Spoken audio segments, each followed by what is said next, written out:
طبعًا الفترة اللي جاية دي الزملكاوية كلّهم وأنا أولهم هيبقى ماشيين بكلمة واحدة على لساننا، استرها علينا يا رب.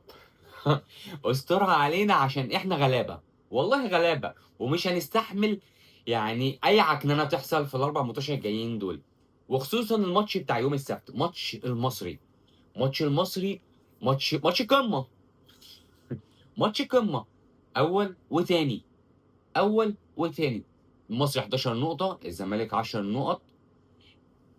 مصري عامل أداء ولا أحلى، ولا أحلى. اتفرّج على المصري في ال4، 5 ماتشات اللي فاتوا في الدوري دول، هايل، حرفيًا هايل، بيعمل كل حاجة في الكورة، عنده لعيبة ما شاء الله، يعني واحد زي عبد الرحيم دغموم ده، هو أصلًا دلوقتي تقريبًا 4 تجوان، هداف الدوري، عمر الساعي 3 تجوان، عنده الواد المهاجم بتاعه اسمه منذر جونين، فهو خط هجومه شغال. خط هجومه بيجيب أجوان من الآخر، خط هجومه محتاج دفاع من حديد، والّا إيه يا رجالة؟ مصدّق، أنت يعني حظك سيء، سايبينك في المُطوشة كلّها اللي فاتت ومنزّلينك في المصري، فبالله عليك حسام، يا يا انسى العقد وانسى الدنيا وانسى الناس، وركّز في الماتش، ماتش صعب أوي، ماتش قمة زي ما قُلت لك في أول الفيديو، محتاج تركيز، محتاج مدير فني. يعني محتاجين نشوف بقى المدير ده ماتش صعب، محتاج تكتيك أصلًا، يعني محتاج مش نازل راصص ناس في الملعب الرصة الطبيعية بتاعتهم، لأ ده محتاج شغل، محتاج تقفل على المصري لإنه عنده لعيبة تقدر تجيب أجوان وبتلعب كورة، وعنده واد في نُص الملعب أنا مش فاكر اسمه، واد حكاية، بس مش مجمّع اسمه دلوقتي، فأنت محتاج يبقى عندك شغل يا فريرا، مش عايزين نقول يعني اللي أنت الماتش ده هيبيّنك. الماتش ده هنعرف إحنا معانا مدير فني كويس والّا على الله حكايته، أصل هي دي المطوشة اللي هتبيّن فيها الدنيا، هتبيّن فيها شغلك، هتبيّن فيها تكتيك، هتلاقي الفريق بيلعب game مفتوح جدًا، عايز يجيب فيك أجوان، عايز يكسب أصلًا، فاهم؟ فأنت مش هتلاقي أحلى من كده ماتش، وعلى فكرة وادي دجلة كان كده، بس أنت وادي دجلة اتغفّلت وجبت جون في الأول وبتاع وكان عندك سيف فاروق جعفر اللي أتمنى إن أنا ما اشوفهوش في ال4 ماتشات الجايين. ما اشوفوش، نفسي ما يبقاش في القايمة أصلًا، عارف أنت لو إيه اللي هيحصل، لو إيه اللي هيحصل ما اشوفش سيف فاروق جعفر ال4 ماتشات الجايين، لإن أنا مش هاستحمل، يعني هتلاقيني الواحد طالع بقى جادد جامد، وهنقول كلام يزعّل ناس، فإحنا ليه الناس تزعل؟ فبالله عليك ال4 ماتشات دول ما يبتديش معاك الماتش، ولا يبقى نازل دكة حتى، أتمنى. طبعًا الماتش يوم ال13/9 إن شاء الله اللي جاي دوّة، يوم السبت الجاي الساعة 20:00 في برج العرب. يعني والله عارف تحس اللي أنت إيه، التوتر راكبك أوي، التوتر راكبك مش عشان خاطر المصري، مش بس عشان خاطر اللي أنا ماتش وادي دجلة هزّني، ماتش وادي دجلة خلّاني لأ مش متطمن، لا اللعيبة ولا المدير الفني ولا ولا أي حاجة، ليه؟ لإن ماتش أنت حرفيًا ما جيتش.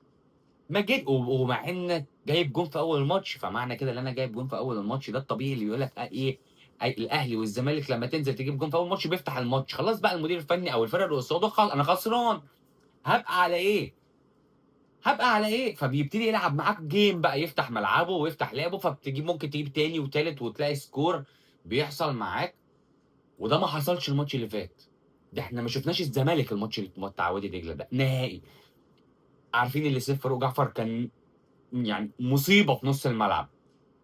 هم اكتشفوا اللي ما فيش أصلًا، ده إحنا يعني قلقانين من إيه؟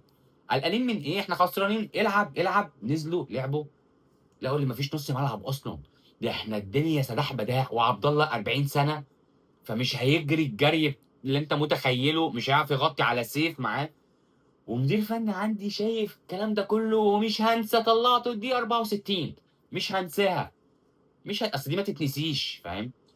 ف الطبيعي والمنطقي اللي مبدئيًا ما اشوفش سيف زي ما باقول لك، والاقي الدنيا مختلفة، الدنيا مختلفة، أنت هتلعب جيم مفتوح والمصري هيلاعبك جيم مفتوح، الراجل عنده لعيبة ما شاء الله حلوة أوي، دفاع ونُص وهجوم، على فكرة من لو أنت متابع المصري الفترة اللي فاتت دي هتلاقي المصري فرقة ما شاء الله متكاملة، طبعًا الكمال لله، بس هو فرقة فعلًا منظمة جدًا، دفاعه منظم جدًا، نص ملعبه حلو قوي، خط هجومه ولا احلى ولا احلى، وعنده عمر الساعي كل ماتش ينزله بديل يروح رازع له جون، ينزل بديل يروح رازع جون. فعنده كمان البدله اللي تقدر تغير الماتش. وشفنا كلنا ماتش بيراميدز كانوا عاملين ازاي. بيراميدز نفد بالتعادل، نفد بالتعادل من المصري. فماتش هيبقى قوي، ماتش محتاج رجاله رجاله رجاله. لان انت خلاص، انت زي ما بقول لك الاربع ماتشات دول صحيح انت مش هتبقى مش هنقول ان انت خلاص كده الدوري لا خالص، بس هتبقى على الاقل قربت، كسبت 4 ماتشات ورا بعض، النفس مفتوحه، معنوياتك حلوه، كسبان مصري واسماعيلي واهلي وجونه، هتفرق معاك جدا جدا في بقيه مشوارك في الدوري. فماتش نبتديها بالمصري، مش هنستعجل الدنيا، مش هنتكلم على الاسماعيلي ولا الجونه ولا الاهلي، هنبتديها بالمصري. ان شاء الله ان شاء الله ان شاء الله ربنا يكرمنا ونكسب الماتش ده، ويبقى في اداء وفي رجوله من اللعيبه. ده اللي احنا بنتمناه، اللي يبقى في اداء حلو وشكلنا حلو في الملعب وبنعرف نتحرك بالكرة كويس، ونتيجه اللي نكسب الثلاث نقط في الاخر. فان شاء الله ربنا يوفقنا. طبعا دي حته بقى عايز ازودها زياده، اللي هو ان شاء الله ان شاء الله التوقعات. عايزك تتوقع نتيجه الماتش وشروط والمكافاه بتاعت التوقعات 300 جنيه. 300 جنيه اللي هيتوقع صح، ولو في اكتر من توقع صح بنعمل قرعه. شروط المسابقه يعني اللي انت تبقى عامل اولا سبسكرايب او اشتراك لو انت عامله بالعربي، و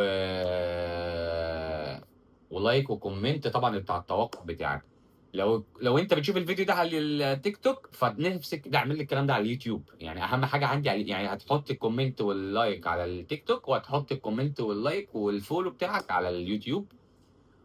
ويا مسهل، انا توقعاتي للماتش ان شاء الله ان شاء الله 3-1 للزمالك.